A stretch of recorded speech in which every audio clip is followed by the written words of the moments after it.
Today we will discuss about empirical formula and molecular formula. So starting with definition of molecular formula.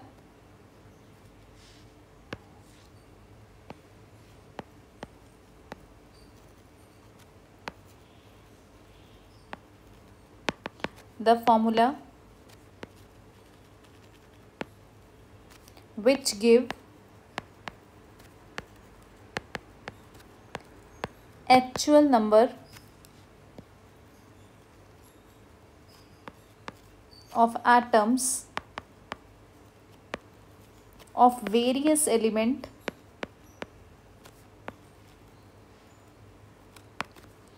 present in the molecule of compound. Present in the molecule of compound.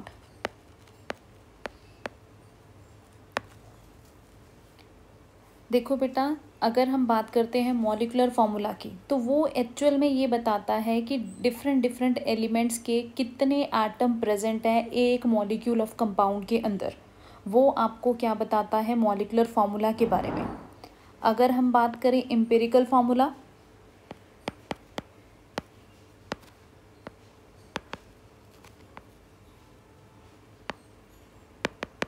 the formula which give simplest whole number ratio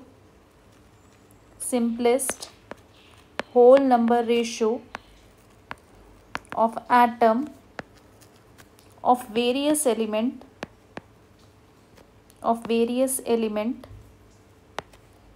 present in the molecule of compound. Present in the molecule of compound. ये बेटा empirical formula हमें किसके बारे में बताएगा कि एक molecule of compound में सिंपलेस्ट होल नंबर रेशो में एटम डिफरेंट एलिमेंट के कैसे प्रेजेंट है। इसे एक एग्जांपल से समझते हैं बेटा। अगर मैं आपसे पूछूं कि ग्लूकोज का फॉर्मूला क्या होता है, आप एकदम से बोलेंगे कि ग्लूकोज का फॉर्मूला होता है C6H12O6। सेम वे में अगर मैं आपसे पूछूं ethanoic acid, another name is acetic acid, उसका फॉर्मूला क्या है, आप एकदम से बोलेंगे CH3COOH। तो बेटा ये जो मैं लिख रही हूँ इसके एक्चुअल फार्मूला लिख रही हूँ। इस एक्चुअल फार्मूला का नाम क्या है, मॉलिक्यूलर फार्मूला। ये हमारा क्या है, मॉलिक्यूलर फार्मूला। लेकिन बेटा आप अगर इसको सिंपलेस्ट होल नंबर रेशो में लिखोगे तो सिंपलेस्ट रेशो में लिखने से मेरे पास जो आता है वो एक्चुअल में आता है एम्पिरिकल फार्मूला। तो 6 के टेबल पे मैंने इसे कैंसिल करा तो इट विल बी CH2O। 2 के टेबल पे मैंने इसको कैंसिल करा तो इट विल बी CH2O।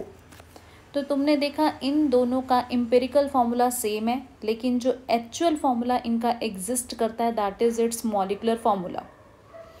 अब अगर मैं यहाँ पे रिलेशन बनाना चाहूँ इन दोनों के बीच में तो मैं ऐसे भी लिख सकती हूँ कि molecular formula is equal to N into empirical formula. N into empirical formula, क्योंकि आप खुद सोचो ना, इस एम्पेरिकल फार्मूला में अगर मैं CH2O को 6 से मल्टीप्लाई करती हूँ तो मेरे पास ग्लूकोज का फार्मूला आ जाता है। 2 से मल्टीप्लाई करती हूँ तो मेरे पास एसिटिक एसिड का फार्मूला आ जाता है। तो यहाँ बेटा N की वैल्यू 1 2 3 4 कुछ भी हो सकती है। सेम वे में अगर मैं आपसे पूछूँ कि बेंजीन का फार्मूला क्या है तो आप एकदम से बोलोगे कि बेंजीन का जो मॉलिक्यूलर फार्मूला होता है that is C6H6। Empirical formula इसका क्या होगा, CH। तो इस तरह से बेटा आप मॉलिक्यूलर फार्मूला और एम्पिरिकल फार्मूला के बीच में रिलेशन लिख सकते हैं। अगर क्वेश्चन की बात की जाए तो क्वेश्चन के अंदर N को कैसे निकाला जाता है, मॉलिक्यूलर फार्मूला वेट, उसको आप बेटा डिवाइड कर दो एम्पिरिकल फार्मूला वेट के साथ।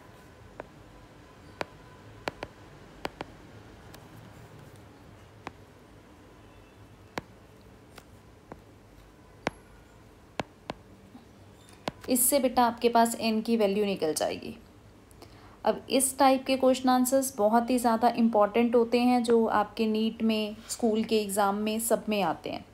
तो हम एक बार इसको एक क्वेश्चन की हेल्प से अंडरस्टैंड करते हैं कि इस टाइप के क्वेश्चंस को हमने कैसे करना है। जैसे फॉर एग्ज़ाम्पल, अगर बेटा हमारे पास कोई भी, हम क्वेश्चन फ्रेम कर लेते हैं, जैसे कोई कंपाउंड है,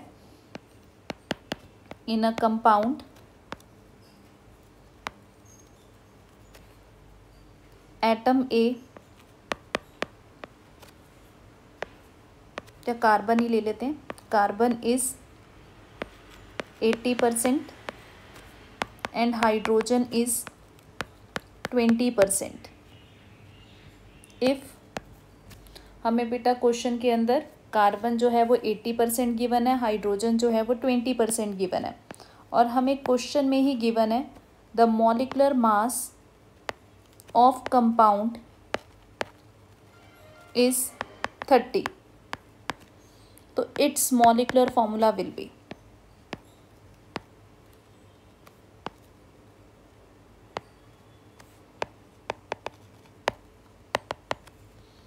तो इस टाइप के क्वेश्चंस कभी भी गिवन हो तो इनको हम लोग कैसे सॉल्व करते हैं बेटा। हम सबसे पहले इनके एलिमेंट्स लेते हैं। जैसे मैंने ले लिया है, कार्बन एलिमेंट है और यहाँ पे कौन सा एलिमेंट है, हाइड्रोजन। बस एक बात याद रखना, क्वेश्चन के अंदर सबसे पहले यही देखना है कि परसेंटेज जो है वो टोटल 100 होनी चाहिए। जैसे यहाँ पे कार्बन आपको 80 गिवन है और हाइड्रोजन 20 है, तो ये ठीक है बिल्कुल। तो कार्बन की परसेंटेज मुझे कितनी गिवन है, 80, हाइड्रोजन की परसेंटेज कितनी गिवन है, 20। तो जैसे मैंने आप लोगों को मोल्स निकालना सिखाया है, मोल्स हम लोग कैसे निकालते हैं, जो भी है गिवन परसेंटेज, इसे मैं गिवन मास मान रही हूँ, उसको मैं डिवाइड कर रही हूँ एटॉमिक मास के साथ, given percentage divided by atomic mass. अब मैं जब इनको डिवाइड करूँगी तो इनको डिवाइड करने से आपके पास यहाँ पे जैसे 6.66 आ गया, यहाँ पे 20 आ गया। अब इन दोनों में से जो सबसे छोटा होगी वैल्यू, उसे आपने क्या करना है, दोनों से डिवाइड करना है। जैसे 6.66 यहाँ भी डिवाइड कर दिया, यहाँ पे भी 6.66 से डिवाइड कर दिया, तो आपके पास इसकी वैल्यू कितनी आ जाएगी, 1, इसकी वैल्यू आ जाएगी 3। यहाँ से जो बेटा आपके पास रिजल्ट आएगा वो आपका एम्पिरिकल फॉर्मूला होगा। तो empirical formula will be CH3। तो एम्पिरिकल फॉर्मूला यहाँ पे क्या आ गया, CH3। अगर आपने इसको ऐसे नहीं करना तो आप इसको एक टैबुलर फॉर्म में भी बना के कर सकते हो, आंसर बेटा हमेशा सेम ही आता है। टैबुलर फॉर्म में भी अगर आपको लिखना है तो आप कैसे लिख सकते हैं, एलिमेंट लिख लीजिए जो भी आपको गिवन है, उनकी परसेंटेज लिख दीजिए, उनके एटॉमिक वेट लिख लीजिए,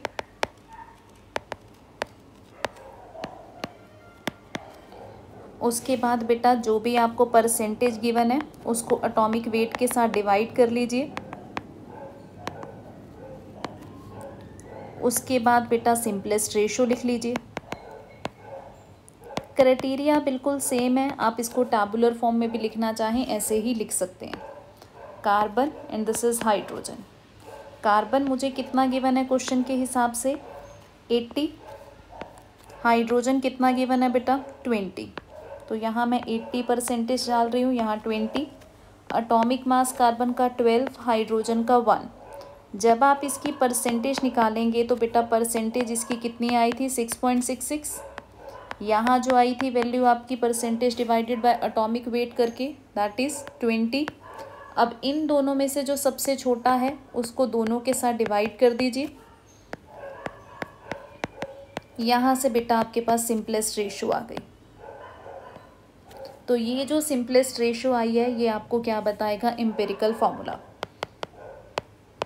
तो empirical formula will be CH3।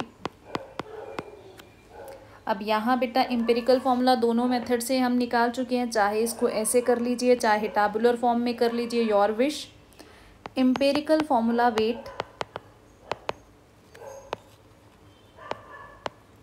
कैसे निकलेगा, कार्बन का एटॉमिक मास 12, हाइड्रोजन का 1, 1 × 3, टोटल विल बी 50।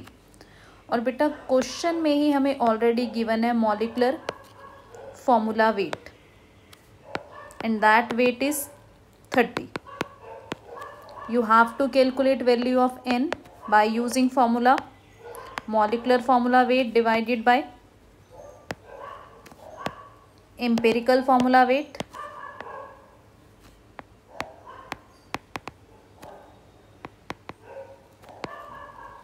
यहाँ से बेटा हमारे पास किसकी वैल्यू निकल जाएगी, n की.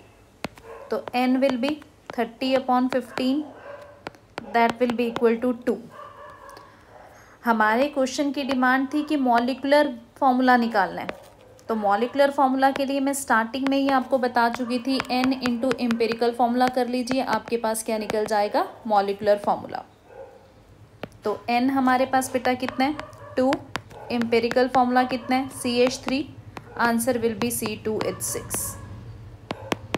तो इस टाइप से बेटा आप डायरेक्ट एम्पेरिकल फॉर्मूला और मॉलिकुलर फॉर्मूला निकाल सकते हो. कई